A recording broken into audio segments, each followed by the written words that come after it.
नमस्कार। कहानी वाली जिज्जी चैनल में आपका एक बार पुनः स्वागत, अभिनंदन। आज हम आपके लिए इस चैनल में लेकर आए हैं मुंशी प्रेमचंद की बहुत प्रसिद्ध कहानी दुर्गा का मंदिर। ये कहानी पति पत्नी के संबंधों के बारे में है और जब पति किसी और की संपत्ति को अपने पास रख लेता है तो उसको मन में क्या क्या फीलिंग्स होती है, इन सब के बारे में ये कहानी हमें बताती है। ये कहानी नैतिक मूल्यों के बारे में भी हमें शिक्षा देती है। तो चलिए बिना किसी देर करे मुंशी प्रेमचंद की इस कहानी के साथ आनंद उठाते हैं। दुर्गा का मंदिर। बाबू प्रश्नाथ कानून पढ़ने में मग्न थे और उनके दोनों बच्चे लड़ाई करने में। श्यामा चिल्लाती कि मुन्नू मेरी गुड़िया नहीं देता। मुन्नू रोता था कि श्यामा ने मेरी मिठाई खा ली। प्रज्ञा ने कुछ क्रुद्ध होकर भामा से कहा, तुम इन दोनों दुष्टों को यहाँ से हटाती हो या नहीं? नहीं तो मैं एक एक की खबर लेता हूँ। भामा यानी प्रज्ञानाथ की पत्नी चूल्हे में आग जला रही थी। बोली, अरे तो अब क्या संध्या को भी पढ़ते ही रहोगे? जरा दम तो ले लो। प्रज्ञानाथ बोले, उठा तो नहीं जाएगा, वहीं से बैठी बैठी कानून बघारोगी। अभी एक आध को पटक दूंगा तो फिर वहीं से गरजती हुई आओगे कि हाय हाय मेरे बच्चे को मार डाला। भामा बोली कि तो कुछ बैठी या सोई तो नहीं हूं ना, जरा एक घड़ी तुम लड़कों को बहला लोगे तो क्या फर्क पड़ेगा? कुछ मैंने ही तो उनकी नौकरी नहीं लिखाई है। प्रज्ञानाथ से कोई जवाब देते नहीं बन पड़ा। सेम चीज आज भी हम लोगों में देखते हैं। क्रोध पानी के समान बहाव का मार्ग न पाकर और भी प्रबल हो जाता है। यद्यपि प्रज्ञानाथ नैतिक सिद्धांतों के ज्ञाता थे, पर उनके पालन में इस समय कुशल न दिखाई दी। मुद्दई और मुद्दाले दोनों को एक ही लाठी से हाँका और दोनों को रोते चिल्लाते छोड़ कानून का ग्रंथ बगल में दबा कॉलेज पार्क की राह ले ली। मुद्दई मतलब श्यामा और दोनों बच्चे, इन दोनों को एक ही लाठी से हाँक कर रोते रोते छोड़कर वो अपने कॉलेज पार्क की तरफ चले गए। सावन का महीना था। आज कई दिन के बाद बादल हटे थे। हरे भरे वृक्ष सुनहरी चादर ओढ़े खड़े थे। मृदु समीर सावन का राग गाता था और बगुले डालियों पर बैठे हिंडोले झूल रहे थे। प्रज्ञानाथ एक बेंच पर आ बैठे और किताब खोली, लेकिन इस ग्रंथ की अपेक्षा प्रकृति ग्रंथ का अवलोकन बहुत चित्ताकर्षक था। कभी आसमान को पढ़ते थे, कभी पत्तियों को, कभी छवि में हरियाली को और कभी सामने मैदान में खेलते हुए लड़कों को देखते थे। एकाएक उन्हें सामने घास पर कागज की एक पुड़िया दिखाई दी। माया ने जिज्ञासा की, आड़ में चलो देखें इसमें क्या है। बुद्धि ने कहा, तुमसे मतलब, पड़ी रहने दो। दोनों आपस में उनके मन में बहस चल रही थी, लेकिन जिज्ञासा रूपी माया की जीत हुई। प्रज्ञानाथ ने उठकर पुड़िया को उठा ली। कदाचित किसी के पैसे पुड़िया में लिपटे गिरे पड़े थे। खोलकर देखा, सावरेन थे। गिना, पूरे 8 गिन्नियां थी। कतूहल की सीमा न रही। प्रज्ञानाथ की छाती धड़कने लगी। 8 सावरेन हाथ में लिए सोचने लगे, इन्हें क्या करूं? अगर यहीं कहीं रख दूं तो ना जाने किसकी नजर पड़ेगी, ना मालूम कौन उठा कर ले जाएगा। नहीं नहीं, यहाँ रखना उचित नहीं है। चलो थाने में इत्तला कर दूं और ये सावरेन थानेदार को सौंप दूं। जिसके होंगे अपने आप ले जाएगा, और अगर उसको ना भी मिले तो मुझ पर तो कोई दोष नहीं रहेगा। मैं तो अपने उत्तरदायित्व से मुक्त हो जाऊंगा। अभी भी उनके मन में अंतर्द्वंद चल रहा था। माया ने पर्दे की आड़ से मंत्र मारना शुरू किया। वह थाने नहीं गए। सोचा, चलूं भामा से दिल्लगी कर लूं, भोजन तैयार होगा, कल इत्मीनान से थाने जाऊंगा। भामा ने सावरेन देखे तो हृदय में गुदगुदी सी हुई। पूछा, किसकी है? प्रज्ञानाथ बोले, मेरी है। भामा बोली, चलो कहीं हो ना। प्रज्ञानाथ बोले, पड़ी मिली है। भामा बोली, झूठ बात, ऐसे ही भाग्य के बली हो तो सच बताओ, कहाँ मिली है, किसकी है? प्रज्ञानाथ ने कहा कि नहीं, सच कहता हूँ, पड़ी मिली है मुझे। भामा ने कसम खिलवाई। ब्रजनाथ ने उनकी कसम खा ली। भामा गिन्नियों को पति के हाथ से छीनने की चेष्टा करने लगी। ब्रजनाथ ने बोला, क्यों छीनती हो? भामा बोली कि लाओ मैं अपने पास रख लेती हूँ। ब्रजनाथ ने कहा कि नहीं, मैं इसकी इत्तला करने थाने जाता हूँ। अब भामा का मुख मलिन हो गया। बोली, पड़े हुए धन की क्या इत्तला करनी? ब्रजनाथ बोले, और क्या, इन 8 गिन्नियों के लिए क्या मैं ईमान बिगाड़ूंगा? भामा बोली, अच्छा सवेरे चले जाना, इस समय जाओगे तो फिर लौट के आने में तुम्हें देर हो जाएगी। ब्रजनाथ ने भी सोचा कि यही ठीक है, थाने वाले कोई रात को तो कार्रवाई करेंगे नहीं। जब अशरफियों को पड़े ही लेना है तो मेरे घर में ही सही, जैसे थाने में वैसे मेरे घर में।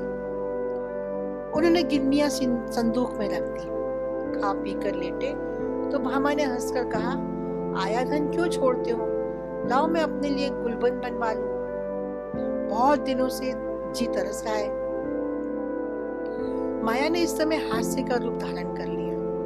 ब्रजनाथ ने तिरस्कार करके कहा, गुलबन की लालसा में गले में फांसी लगाना चाहती हो क्या? प्रातःकाल ब्रजनाथ थाने जाने के लिए तैयार हो गए। कानून का एक लेक्चर छूट जाएगा, लेकिन कोई हर्ज नहीं। वह इलाहाबाद के हाईकोर्ट में अनुवादक थे। नौकरी में उन्नति की आशा न देखकर साल भर से वकालत की तैयारी में मग्न थे, लेकिन अभी कपड़े पहन ही रहे थे कि उनके एक मित्र मुंशी गोरेवाला वहां आ गए और अपनी पारिवारिक दुश्चिंताओं की कहानी सुनाकर अत्यंत विनीत भाव से बोले, भाई साहब, इस समय मैं इन झंझटों में ऐसा फंस गया हूँ कि मेरी बुद्धि काम नहीं करती है। तुम बड़े आदमी हो, इस समय कुछ सहायता कर दो। ज्यादा नहीं, 30 रुपए दे दो। किसी न किसी तरह से रुपए में काम चला लूंगा। आज 30 तारीख है, कल शाम को तुम्हें रुपए मिल जाएंगे। ब्रजनाथ बड़े आदमी तो ना थे, लेकिन उन्होंने बड़प्पन की हवा बांध रखी थी। ये मिथ्या अभिमान उनके स्वभाव की दुर्बलता थी। केवल अपने वैभव का प्रभाव डालने के लिए ही वह बहुधा मित्रों की छोटी मोटी आवश्यकताओं पर अपनी वास्तविक आवश्यकताओं को निछावर कर देते थे, लेकिन भामा को इस विषय में उनसे सहानुभूति न थी। इसलिए जब ब्रजनाथ पर इस प्रकार का संकट आ पड़ता था, तब थोड़ी देर के लिए उनकी पारिवारिक शांति नष्ट हो जाती थी। उनमें इनकार करने या टालने की हिम्मत न थी।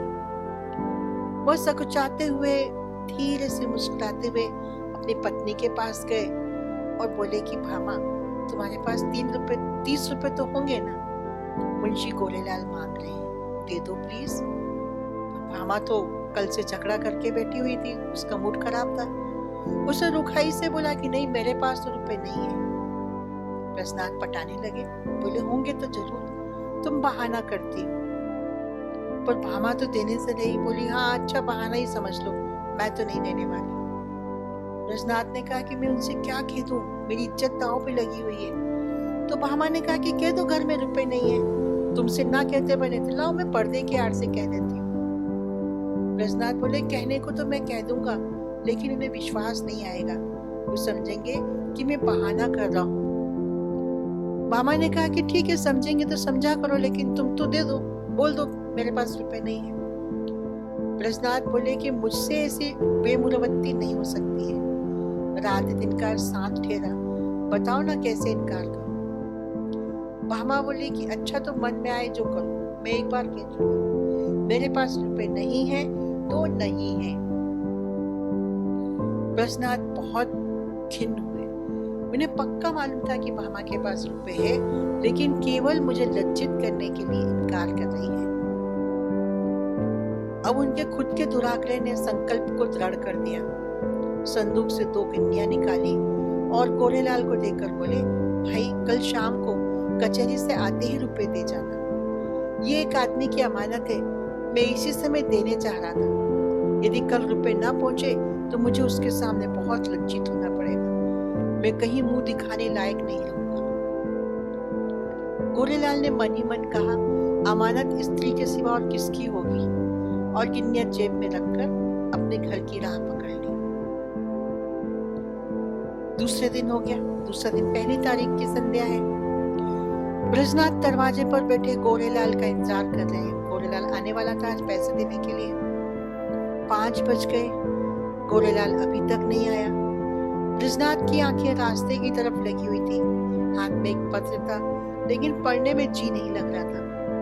हर तीसरे मिनट रास्ते की ओर देखने लगते थे, लेकिन सोचते थे आज वेतन मिलने का दिन है, इसी कारण हो सकता है गोरेलाल को आने में देर हो रही हो। आता ही होगा गोरेलाल। 6 बज गए, गोरेलाल का कोई पता नहीं। कचहरी के कर्मचारी एक एक करके चले आ रहे थे। ब्रजनाथ को कई बार धोखा हुआ कि वो आ रहा है, जरूर वही है, वैसी अचनक है, वैसी टोपी है, चाल भी वही है, हाँ वही है, इसी तरफ आ रहे हैं। अपने हृदय से एक बोझा सा उतरता हुआ मालूम हुआ, लेकिन निकट आने पे उसको मालूम होता कि ये तो कोई और है, गोरेलाल नहीं है। अब आशा की कल्पित मूर्ति दुराशा में बदल गई। ब्रजनाथ का चित्त खिन्न होने लगा। एक बार कुर्सी से उठे, बरामदे की चौखट पर खड़े हो गए। सड़क पर दोनों तरफ निगाहें दौड़ाई, कहीं पता नहीं।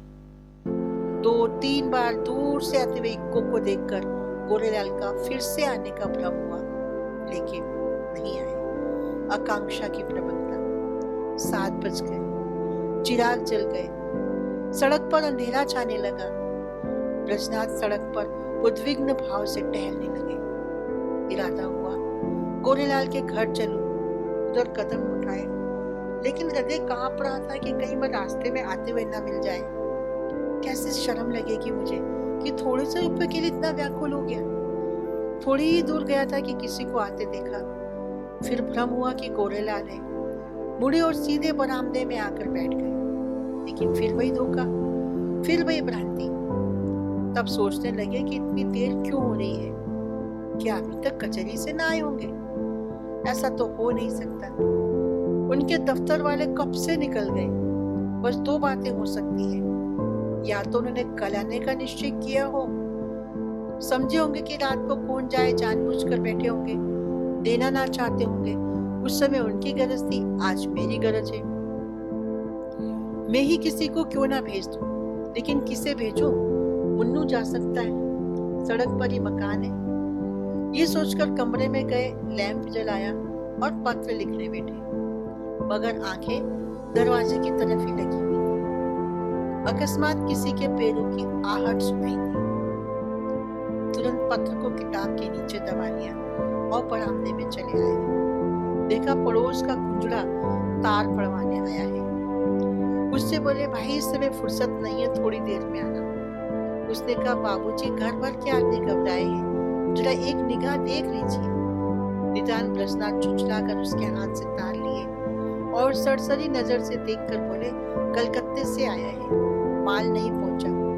कुंजड़े ने डरते डरते कहा, बाबूजी इतना और देख लीजिए, किसने भेजा है? इस पर ब्रजनाथ ने तार फेंक दिया और कहा कि इस वक्त मुझे बिल्कुल फुर्सत नहीं है। 8 बज गए। अब तो ब्रजनाथ को निराशा होने लगी। मुन्नू इतनी रात बीते नहीं जा सकता। मन में निश्चय किया, आज ही जाना चाहिए। बुरा मानेंगे तो मेरी भला से, इसकी कहाँ तक चिंता करूं? कह दूंगा इस पर कि भाई मेरे रुपए थे, मेरे को लेने आना था। भल मानसी में भले मानसों से निभाई जा सकती है, ऐसे धूर्तों के साथ भल मानसे का व्यवहार करना मूर्खतापूर्ण है। अचकन पहनी, घर में जाकर भामा से कहा, एक काम के लिए बाहर जा रहा हूँ, किवाड़ बंद कर लो। चलने को तो चल दिए, लेकिन पग पग पर रुकते जाते थे। गोरेलाल का घर दूर से दिखाई दिया, लैंप जल रहा था। ठिठक गए, सोचने लगे कि क्या कहूंगा।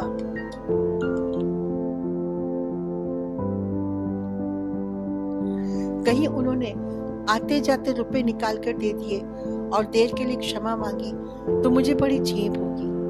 वह मुझे क्षुद्र, ऊंचा, धैर्यहीन समझेंगे। नहीं, रुपयों की बातचीत नहीं करूंगा।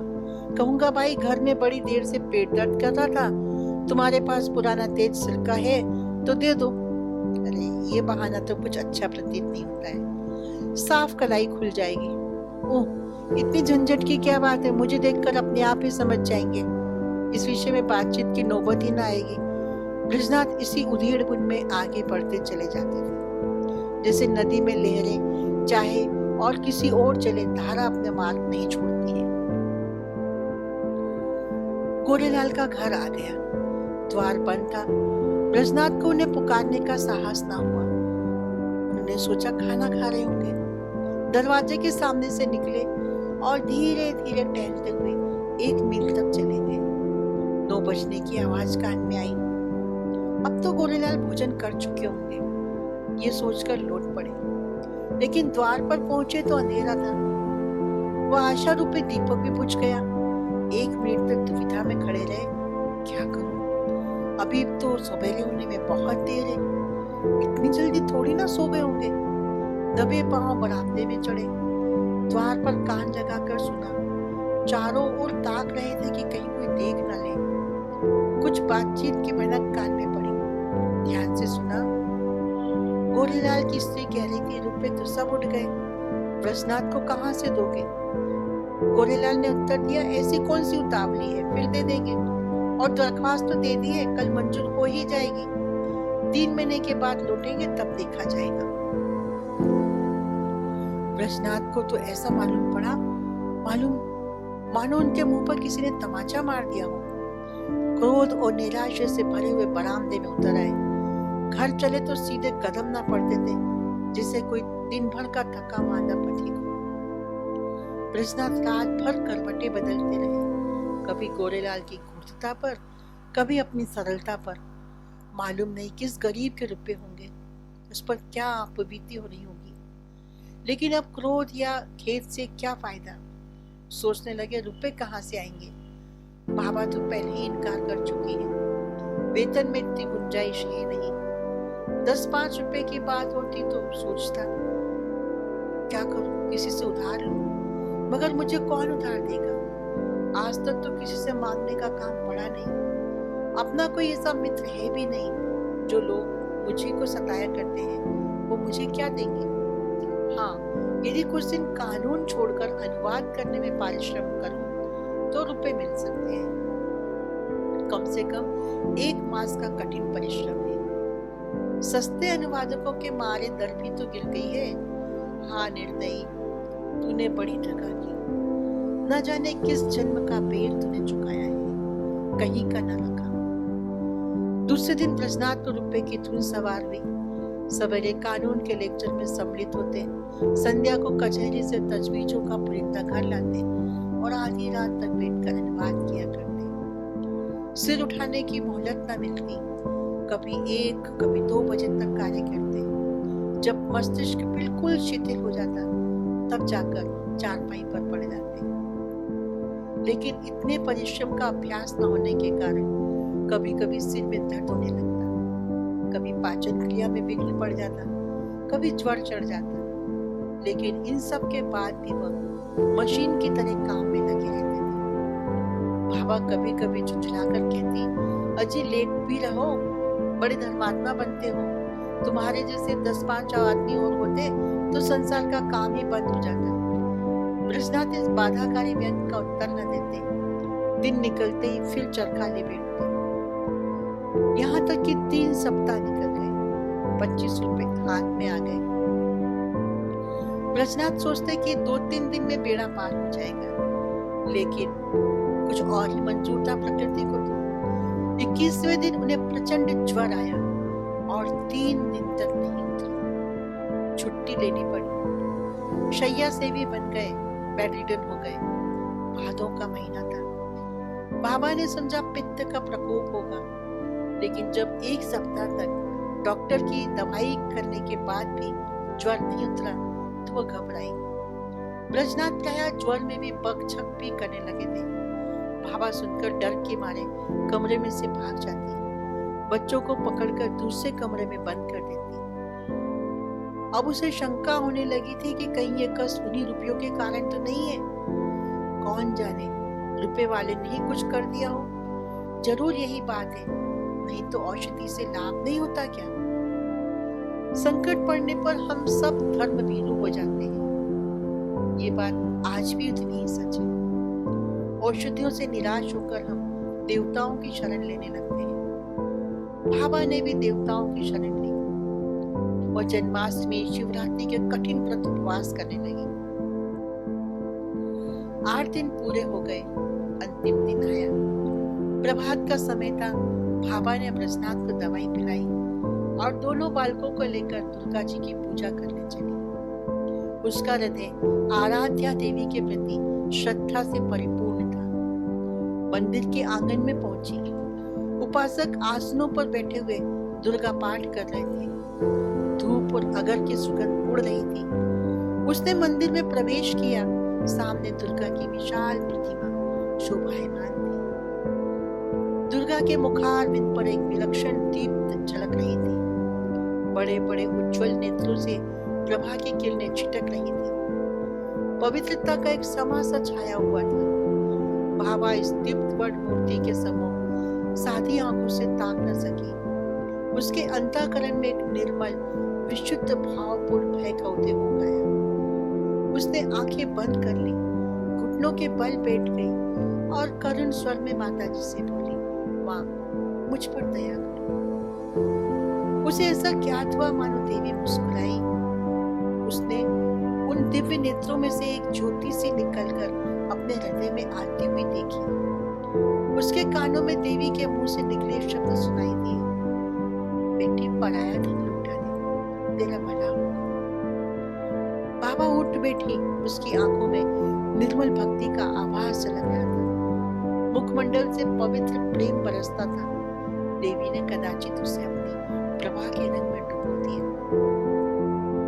इतने में एक दूसरी स्त्री आई। उसके उज्जवल केश बिखरे मुरझाए हुए थे। केश चेहरे के दोनों ओर लटक रहे थे। शरीर पर केवल एक सफेद साड़ी थी। हाथों में चूड़ियों के सिवा कोई आभूषण न था। शौक और नैराश्य की साक्षात मूर्ति मालूम होती थी। उसने भी देवी के सामने सिर झुकाया और दोनों हाथों से आंचल फैलाकर बोली, हे माँ, जिसने भी मेरा धन लिया हो उसका सर्वनाश करो। जैसे सितार मिज़राब की चोट खाकर थरथरा उठता है, उसी प्रकार भाभा का हृदय अनिष्ट के भय से थरथरा उठा। ये शब्द तीव्र शर के समान उसके कलेजे में चुभ गए। उसने देवी की ओर कतार दृष्टि से देखा। उनका ज्योतिर्मय स्वरूप भयंकर था। नेत्रों से भीषण ज्वाला निकल रही थी। भाभा के अंतःकरण में सर्वथा आकाश से, मंदिर के सामने वाले वृक्षों से, मंदिर के स्तंभों से, सिंहासन के ऊपर जलते हुए दीपक से और देवी के विकराल मुंह से ये शब्द निकलकर गूंजने लगे, पराया धन लौटा दे, नहीं तो मैं तेरा सर्वनाश कर दूंगी। भाभा खड़ी हो गई और उस वृद्धा से बोली, क्यों माता, तुम्हारा धन किसी ने ले लिया है? वृद्धा ने इस प्रकार उसकी ओर देखा माने डूबते को तिनका का सहारा मिला। बोली, हाँ बेटी। भाभा ने उससे पूछा, कितने दिन हुए हैं माँ? वृद्धा बोली, यही कोई 1.5 महीना। भाभा की उत्सुकता जागी। उसने फिर से उससे पूछा, कितने रुपए थे माँ? वृद्धा बोली, पूरे 120। भाभा ने पूछा, कैसे खो गए? वृद्धा बोली, क्या जाने, कहीं गिर गए। मेरे स्वामी पलटन में नौकर थे। आज कई बरस हुए वो परलोक सिधारे। अब मुझे सरकार से 8 रुपए साल की पेंशन मिलती है। अब की 2 साल की इकट्ठी पेंशन मिली थी। खजाने से रुपए लेकर लौट रही थी। मालूम नहीं कब और कहाँ गिर पड़े। 8 गिरनियां थी। भामा ने पूछा कि अगर वे तुम्हें मिल जाए तो क्या दोगी? वृद्धा की आशा जागी। बोली, अधिक नहीं, उसमें से 50 रुपए तुझे दे दूंगी। भामा, रुपए क्या होंगे, कोई उससे अच्छी चीज दे दो ना। वृद्धा बोली, बेटी क्या दूं, जब तक जीऊंगी तब तक तेरा यश गाऊंगी। भामा बोली कि नहीं, इसकी भी मुझे आवश्यकता नहीं है। वृद्धा बोली कि बेटी, इसके अलावा मेरे पास क्या है? भामा ने मांगा आशीर्वाद। बोली कि माँ, मुझे आशीर्वाद दो, मेरे पति बीमार है, वह अच्छे हो जाए।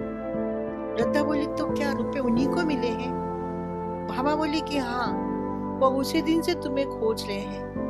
वृद्धा घुटनों के बल बैठ गई और आंचल फैलाकर कंपित स्वर से बोली, देवी माँ, इनका कल्याण करो। भामा ने फिर देवी की ओर सशंक दृष्टि से देखा।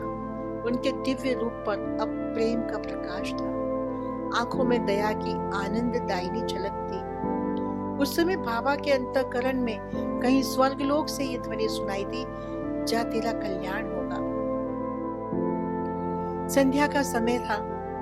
भामा ब्रजनाथ के साथ इक्के पर बैठी तुलसी के घर उसकी थाती लौटाने जा रही थी। ब्रजनाथ के बड़े परिश्रम की कमाई जो डॉक्टर को भेंट हो चुकी थी, लेकिन भामा ने एक पड़ोसी के हाथ अपने कानों के झुमके बेचकर रुपए जुटाए हैं। जिस समय झुमके बनकर आए थे उस समय भामा बहुत प्रसन्न हुई थी। आज वह उन्हें बेचकर उससे भी ज्यादा प्रसन्न है।